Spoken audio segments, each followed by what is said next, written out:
My name is Stephen Grman, Grman. What year were you born? I was born 1947, June the 15th. Where? I was born in Chillicothe, Illinois. It's a small Midwest town in about 150 miles south of Chicago, Illinois. Where did you grow up? I grew up in that area till I was 33. I stayed there until I was 33 years old. What was your neighborhood like as a kid? My neighborhood was a small town, about 5,000 people, and lived along a river called the Illinois River, and it was a farm community, mostly agricultural farmers. And my my dad was a carpenter, and my mother was a secretary, and my grandparents were farmers. What was school like when you were a kid, and what challenges did you face? Uh,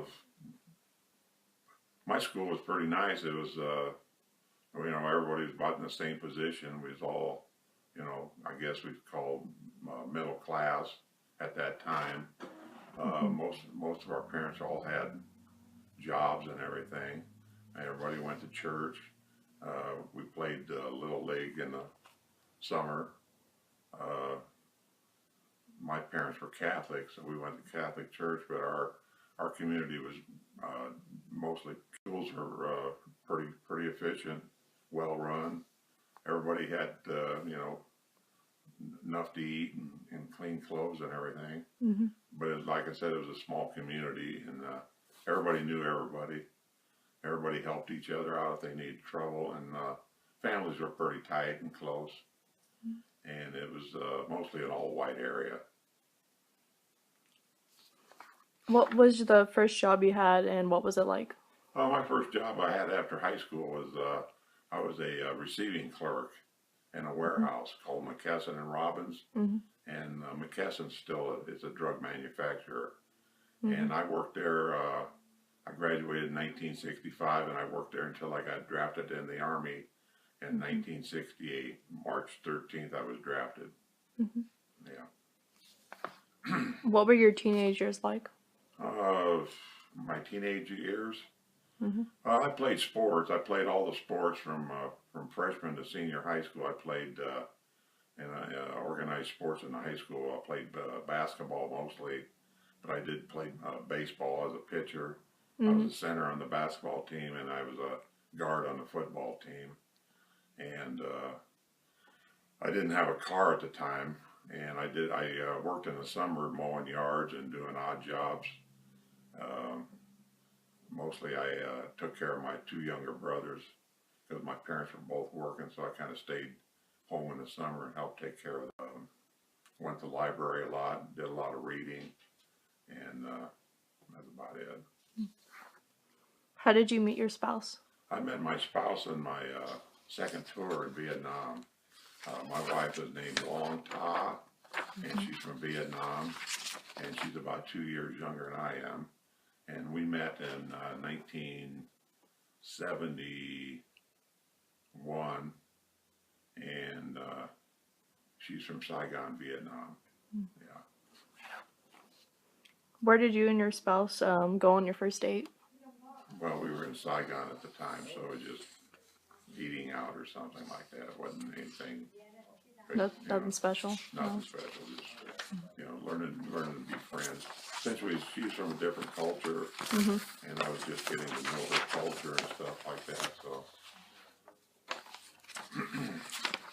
What major wars or conflicts do you remember? well, I was in the Vietnam War. That's the main thing that I was involved in.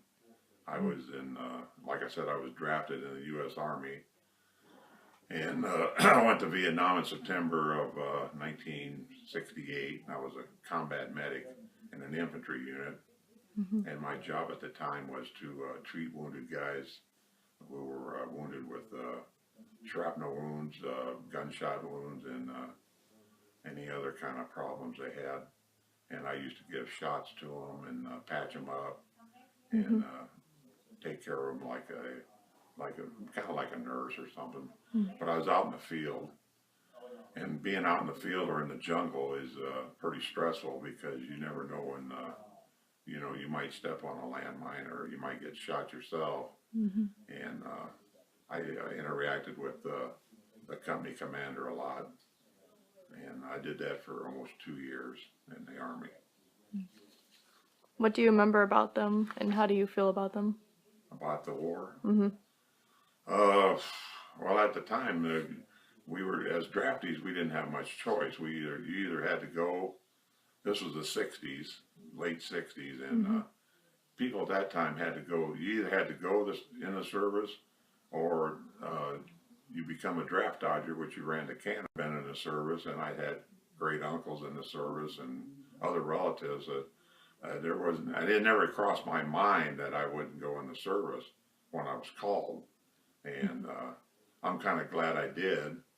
I didn't particularly care for my job, but I did my job, you know, that I was trained to do. Mm-hmm. And I'm glad I got to experience helping other people out and stuff like that. Unfortunately, things didn't go too well when I came home, but you know, that's maybe another question. What major historical event have you lived through, and what do you remember about it? Well, basically the 60s, you know, when I was a teenager, I was graduated in 1965, Mm-hmm. and I think around 60, well, Kennedy was killed in 63. I was a junior in high school. The civil rights was starting at that time, 63, 64. And then actually being involved in the Vietnam War up until the end of it. Uh, you know, this, I guess going to outer space and different things like that. Political movements, Nixon becoming president, and we had riots back then like they're having now with Trump and Nixon, Johnson, presidents we went through. That's about it. How did you feel about like the death of John F. Kennedy? Oh, John F. Kennedy. Oh, yeah, like I said, I was a junior in high school, and Mm-hmm. I was a Catholic, and I think it was kind of. Did you feel like sad by it? Did you feel Yeah, like attached? Yeah. I was really sad about him, you know, because he was I think could have been a great leader Mm-hmm. if he could have, you know, done 8 years. I think maybe the country maybe not would have not gotten in the Vietnam War, Mm-hmm. even though he had sent advisors over there. I think he would have. I don't think he would have committed as many troops as Johnson did. Mm-hmm. I think, yeah, I think it was pretty traumatic for a lot of people when Kennedy was killed, and it's kind of sad. Yeah.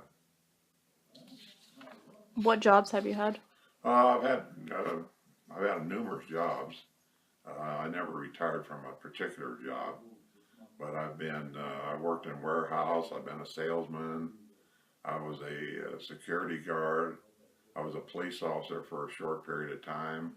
Um, I was a consultant. I worked overseas for some set up businesses. I worked for the Amtrak Railroad as a cook. Mm-hmm. I worked for Catholic Charities as a cook in a homeless shelter. Mm-hmm. And I worked for some restaurant chains as a manager. So I think altogether I had around 36 jobs after I came home from the war.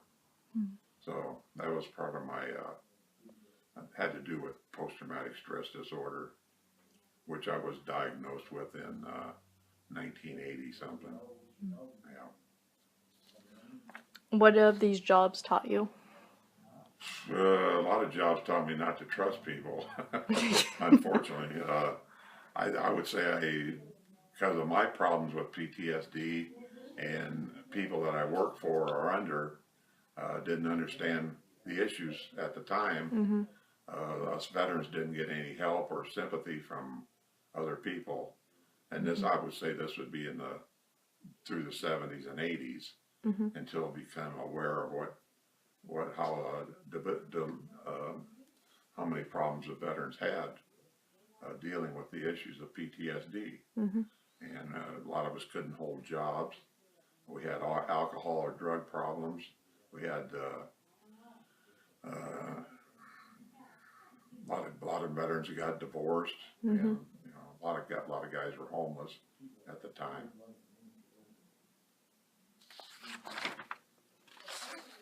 Is there anything you wish you have done differently in your life, and why? Well, yeah, there's a few things. I kind of wish I had finished college. I had 2 years of college before I went in the service.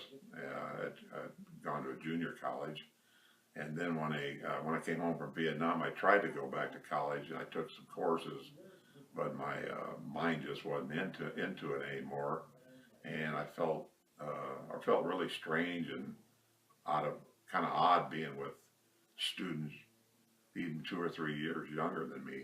Even though I was 24 when I went back to school. I just couldn't concentrate, and then I had to work and start a family too, Mm-hmm. and I just felt like I was always behind. And another thing, I wish I kind of would have stuck with some of the good jobs I had. Maybe you know, would have had a career or something. Yeah. I was wondering about your jobs. How many hours did you work during those jobs?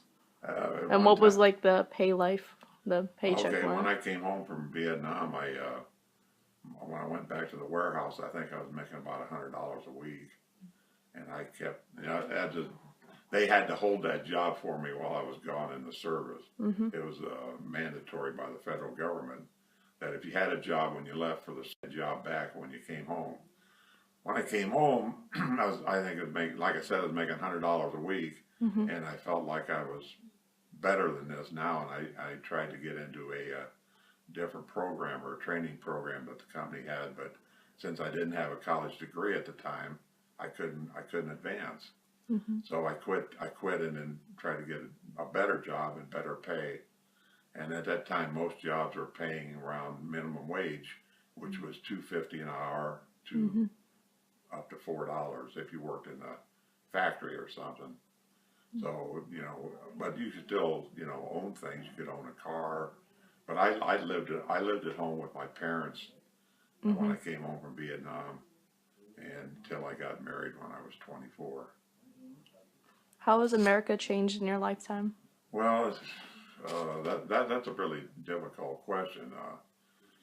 A lot of people think it was better back in the 50s or even in the 60s, but I think with all the innovations we've had now with the computers and cell phones and technology, I think it's better nowadays, and it's going to get better.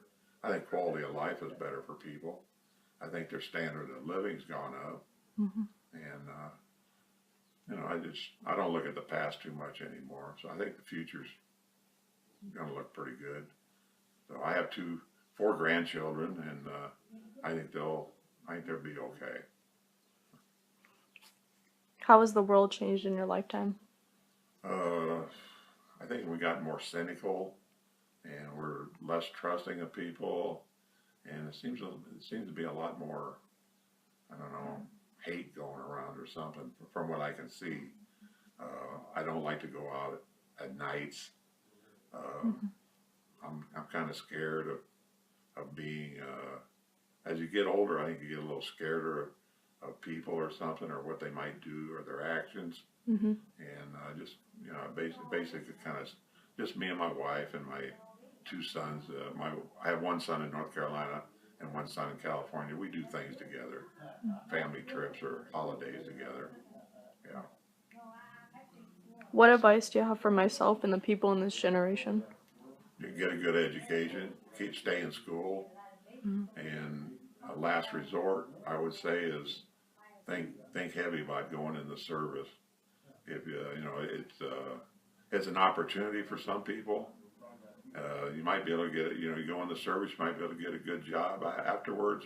Mm-hmm. It didn't work out for me, but I wouldn't. I wouldn't badmouth the service. But I think there's other options for people, and I think the first thing before you would think about going in the service or anything Mm-hmm. to serve your country.